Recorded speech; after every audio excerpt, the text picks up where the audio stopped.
नहीं वाणी, तुम यह नहीं कर सकती।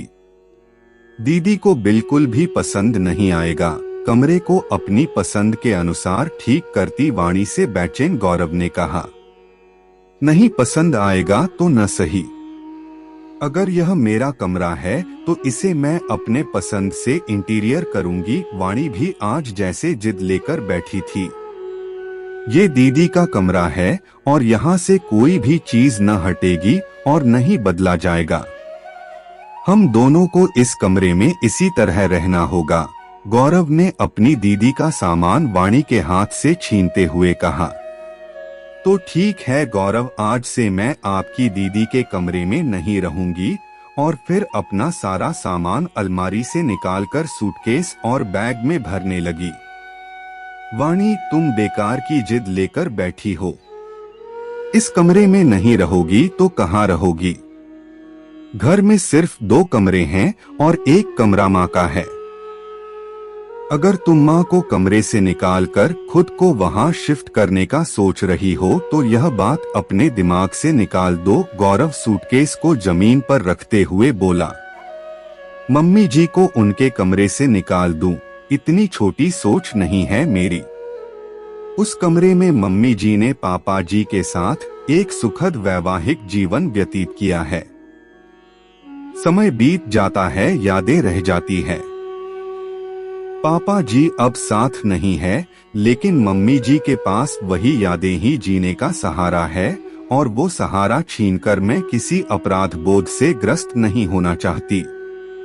ये कमरा दीदी का है, मेरा नहीं। यह बात हर समय मुझे ऐसे याद दिलाया जाता है जैसे उनके कमरे में रहकर मैं कोई अपराध कर रही हूँ। लेकिन अब मैं इस अपराध बोध से मुक्त होना चाहती हूँ। घर के किसी भी कोने में रह लूंगी, लेकिन इस कमरे में नहीं रहूंगी। कितनी अजीब बात है न गौरव, आपके घर में बेटी का कमरा है लेकिन बहू का नहीं। कल अगर आपके बच्चे होंगे तो वो कहाँ रहेंगे, यह भी सोच लीजिएगा। वाणी ने अपना सूटकेस और बैग लिया और उसे स्टोर रूम में रखकर वही बैठकर अतीत के गलियारे में खो गई। आओ भाभी, यह मेरा कमरा है और अब आपका भी।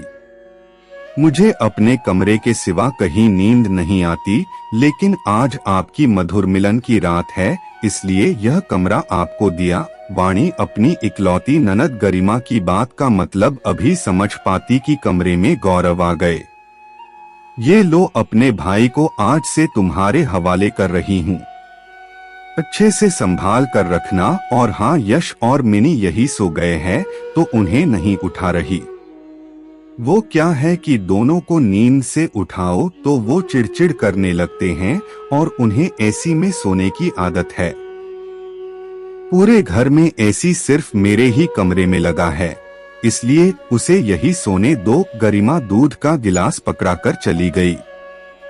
हर लड़की की जिंदगी की सबसे खूबसूरत रात पिया से मिलन की रात होती है, जब उनके बीच कोई नहीं रहता। लेकिन यहाँ बच्चे थे, एक नहीं वो भी 2। वो क्या है कि गरिमा दीदी की तरह उनके बच्चे भी बिना एसी के नहीं सोते और फिर जब भी यहाँ आते हैं यही कमरे में सोते हैं, इसलिए दोनों यही सो गए। गौरव बिस्तर पर बैठकर दोनों को प्यार करने लगा। वो सब ठीक है गौरव जी, लेकिन आज की रात दीदी अपने बच्चों के सोने का कहीं और इंतजाम कर सकती थी या फिर हमारे रहने का कहीं और इंतजाम कर सकते थे आप। वाणी थोड़ा तल्खी से बोली। मैडम जी, घर में सिर्फ 2 कमरे हैं, एक मास्टर बेडरूम और यह दीदी का कमरा। बाहर बड़ा सा लॉबी है और उधर ही एक लिविंग रूम और किचन के साथ स्टोर रूम है। गौरव ने घर का नक्शा समझा दिया।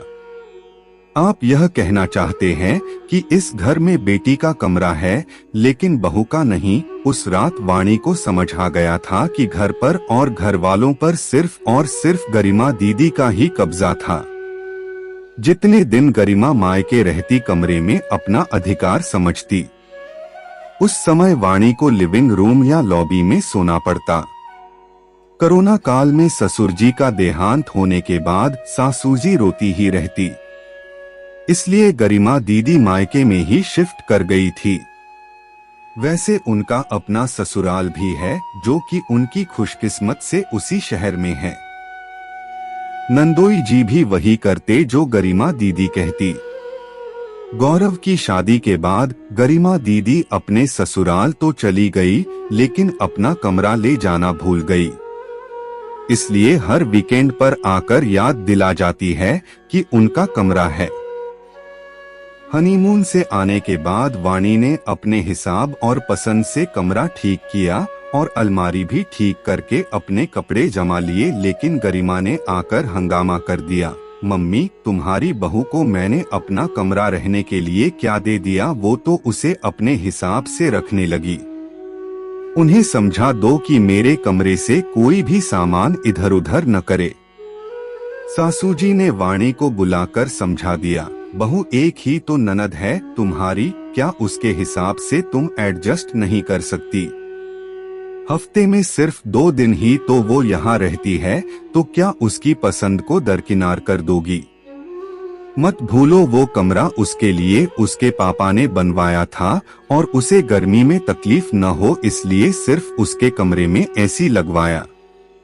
अब 1 या 2 दिन की बात होती तो वाणी एडजस्ट कर लेती, लेकिन यहाँ बात जिंदगी भर की थी। वो ऐसे नहीं निभा सकती।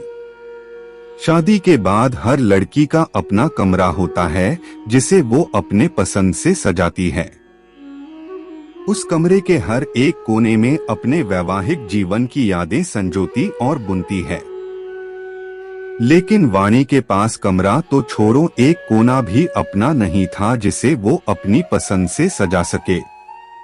स्टोर रूम में आंसू बहाती वाणी के आंसुओं को कोमल उंगलियां पोंछने लगी। वाणी ने आंख खोलकर देखा तो सामने सास अंजू जी बैठी थी। मुझे माफ कर दो बहू। अपने अवसाद में इस कदर खोई थी कि बेटी के सिवा कुछ दिख ही नहीं रहा था।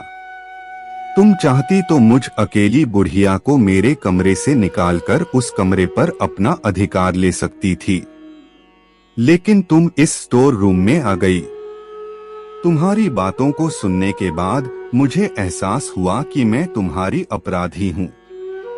इस बार जब गरिमा मायके आई तो अपने कमरे का इंटीरियर वाणी की पसंद का देख गुस्सा होने लगी। तब अंजू जी ने उसे समझाया, जिस तरह तुम्हारा तुम्हारे ससुराल में पूरा अधिकार है, उसी तरह यहाँ तुम्हारी भाभी वाणी का अधिकार है। अब समय आ गया है कि तुम मायके के अपने कमरे से अधिकार छोड़ दो और उसे इस घर की बहू को सौंप दो। भाई भाभी के दिल में जगह बनाओगी तो मायके में हमेशा तुम्हारी जगह और आदर बना रहेगा। अब से तुम मेरे कमरे में या फिर लॉबी में रहोगी।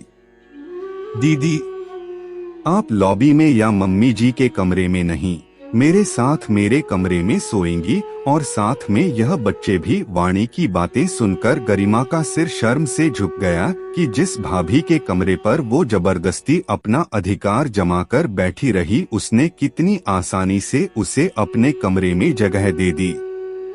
गरिमा ने आगे बढ़कर खुशी खुशी वाणी की पसंद को अपना लिया। आपको हमारी कहानी अच्छी लगे तो लाइक और कमेंट करें, साथ में चैनल को सब्सक्राइब कर लें।